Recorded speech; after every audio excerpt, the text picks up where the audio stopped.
Beralih ke informasi lain, Saudara, Wakil Menteri Hukum dan HAM Edward Omar Syarif Hiyariye hari ini diperiksa KPK sebagai saksi kasus dugaan suap dan gratifikasi. Edi Hiyariye tiba di Gedung Merah Putih KPK Jakarta sekitar pukul setengah 10 pagi. Datang bersama kuasa hukumnya, Edi irit bicara soal pemeriksaan sebagai saksi untuk tersangka lainnya yang dijadwalkan oleh penyidik KPK hari ini. Sebelumnya, KPK telah menetapkan Wamenkumham bersama 3 orang lainnya sebagai tersangka dalam kasus dugaan suap dan gratifikasi.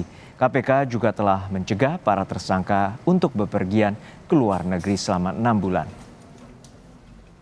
Lebih lengkap soal pemeriksaan Wamenkumham Edi Hiyariye di KPK kita tanyakan langsung pada jurnalis Kompas TV Francisco Donasiano. Sisko, walau Wamenkumham saat ini berstatus sebagai tersangka, namun hari ini penyidik KPK meminta keterangan Edi sebagai saksi. Lalu seperti apa fokus pemeriksaan?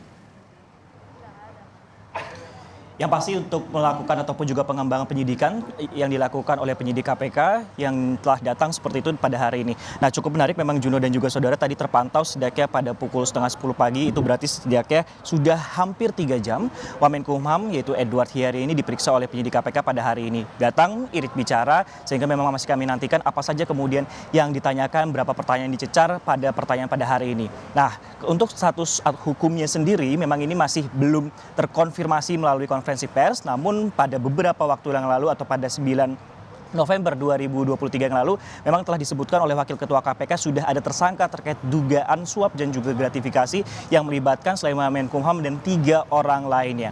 Cukup menarik bahwa pemeriksaan saksi ataupun juga pada hari ini meski sudah status sebagai tersangka ini untuk melengkapi berkas penyidikan, karena memang pihak KPK ini sudah mengumpulkan alat bukti, salah satu dengan melakukan penggeledahan di mana ada sejumlah dokumen kemudian yang diamankan ataupun juga diperiksa dan juga memberikan sejumlah saksi terkait dengan kasus ini. Nah, terkait dengan orang-orang ataupun juga nanti status hukumnya, pihak KPK ini baru akan nantinya menjelaskan kronologinya, nanti bagaimana aliran dananya dan juga orang-orang yang terkait dan bagaimana uang yang diduga mengalir sebesar 7 miliar ini bisa sampai ataupun juga dilaporkan terkait kasus dugaan suap dan gratifikasi yang melibatkan Edward Hiyariye. Sehingga memang masih kami nantikan dari pemeriksaan yang dilakukan ini, nanti kami akan update ataupun juga perbarui informasinya. Namun hingga saat ini penetapan tersangka secara formal ataupun juga ofisial seperti itu baru akan dilakukan setelah konferensi pers.